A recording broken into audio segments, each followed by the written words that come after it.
A morte de pai e filho durante a limpeza de um reservatório de soro de leite em Doverlândia acendeu um alerta para um risco muitas vezes subestimado: o trabalho em espaços confinados. A suspeita é de que as vítimas tenham sido intoxicadas por gases formados dentro do reservatório. E você vai ver na reportagem do James Mateus como esse tipo de acidente pode ser evitado, e por que os cuidados devem ser redobrados. Olha aí. Foi realizando uma manutenção num reservatório de soro de leite que Carlos Júnior Dornelles, de 29 anos, e o pai dele, Carlos Antônio Dornelles, de 59, morreram na fazenda da família em Doverlândia, na região oeste de Goiás. Carlos Júnior caiu dentro do recipiente e Carlos Antônio entrou para tentar resgatar o filho, mas nenhum deles conseguiu sair. A grande suspeita das autoridades é que pai e filho tenham morrido intoxicados por gases emitidos por conta da fermentação de resíduos de soro de leite que ainda haviam dentro do reservatório. Nós temos que lembrar que o soro de leite, mesmo sendo um resíduo da agroindústria laticinista, ele contém alguns nutrientes que são favoráveis, e que possibilitam o desenvolvimento de alguns micro-organismos.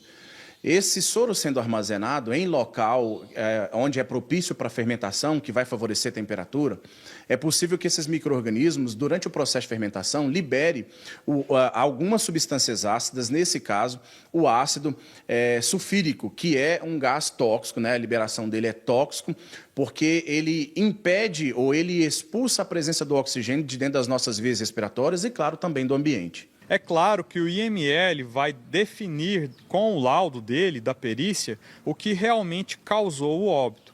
Mas devido às situações, nós podemos indicar, sugerir que eles foram asfixiados. Então esse gás, ele entra para os pulmões, eles ocupam o lugar do oxigênio, impedindo a troca gasosa. Então a pessoa, quando ela percebe, já foi tarde, ela desacorda.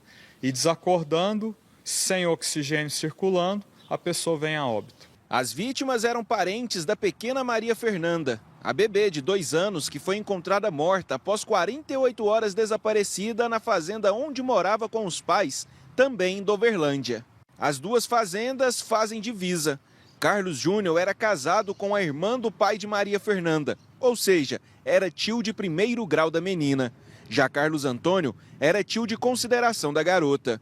O corpo de bombeiros esteve na propriedade e os militares tiveram que serrar a estrutura do reservatório para conseguir retirar os corpos das vítimas de dentro do recipiente. Chegando ao local, nós identificamos que se tratava de um reservatório de 10 mil litros, altura de 1,90 m e tinha uma boca de no máximo 60 centímetros de diâmetro, hermeticamente fechada, que impedia ali a livre passagem para o nosso trabalho, levando em consideração que tratava-se então de um ambiente confinado e com um gás tóxico ali no interior. Então o Corpo de Bombeiros, utilizando uma serra elétrica, cortou as laterais desse reservatório, podendo ter uma abertura suficiente para retirar as 2 vítimas de lá de dentro, com segurança tanto para os bombeiros, quanto facilitando o acesso da equipe do IML para os procedimentos cabíveis, que seria levá-los para fazer a perícia e atestado de óbito. A higienização de um espaço confinado, seja ele qual for,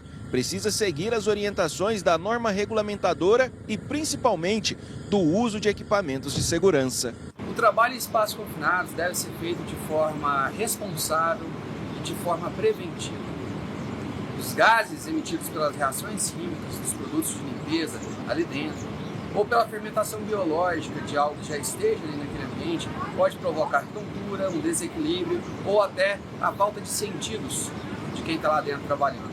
Por isso é extremamente importante que antes de entrar no espaço confinado você faça toda a parte de oxigenação, a parte de ventilação e principalmente você tenha um suporte, um apoio, alguém do lado de fora para fazer o acompanhamento, no caso, o supervisor de entrada. Recomenda-se seguir corretamente a NR33 e principalmente o uso dos EPIs para te proteger, para resguardar a sua vida dentro dessa atividade. O biólogo explica que no caso de Doverlândia, o material do recipiente usado como reservatório para o soro de leite também contribuiu para a tragédia, já que era uma caixa d'água improvisada. O esperado, que dentro das propriedades rurais, é que o armazenamento de leite, de soro de leite, que seja para o consumo humano ou para o consumo animal, seja feito de uma forma adequada para evitar o processo fermentatório, que queira ou não queira, degrada os nutrientes presentes nessa matéria. De um modo geral, o recomendado é que essas propriedades elas façam os armazenamentos destas substâncias em tanque de expansão, ao qual eu tenho um controle de temperatura ali próximo dos 8 graus. Eu vou ter uma movimentação dessa substância dentro do tanque, fazendo com que a aeração lá dentro seja contínua. O ambiente restrito dentro dessa caixa propiciou a uma não movimentação dos gases tóxicos lá de dentro, bem como também uma elevação da temperatura, o que favoreceu o desenvolvimento de micro-organismos que fizeram a fermentação e a produção de gases tóxicos em alta quantidade. O caso acende um alerta. A higienização de espaços confinados é perigosa e ocorre até dentro de casa. Até mesmo, por exemplo, fazer higienização de banheiros com porta fechada, usando substâncias químicas, como muito comum a água sanitária, que pode ter reações e provocar, é claro, levar essa pessoa à morte, mas também provocar outras intoxicações de vias respiratórias. Então é muito importante lembrar que ambientes confinados, em especial que tem processos fermentatórios ou com a utilização de substâncias tóxicas, ele deve ser feito sempre com circulação de ar constante. E, claro, sempre procurar profissionais qualificados e gabaritados para essa finalidade. Agora, além dessa questão, como o caso aconteceu com esse tanque, nós já tivemos vários casos, inclusive de mortes, quando o pessoal vai fazer limpeza. Sabe aquelas caixas d'água em formato de taça? Aquilo ali é um perigo, gente. Nós já tivemos vários casos de morte, a pessoa entra, às vezes tem a corrosão, ferrugem, alguma coisa, entram ali naqueles tanques, né, aquelas caixas d'água taça, para fazer a pintura interna. É muito comum a gente ter acidentes também com esse tipo de situação. Tem que tomar cuidado, buscar informação. Hoje, né, tem aí várias entidades e órgãos que oferecem informação para evitar tragédias como essas aí, né, que aconteceram em Doverlândia.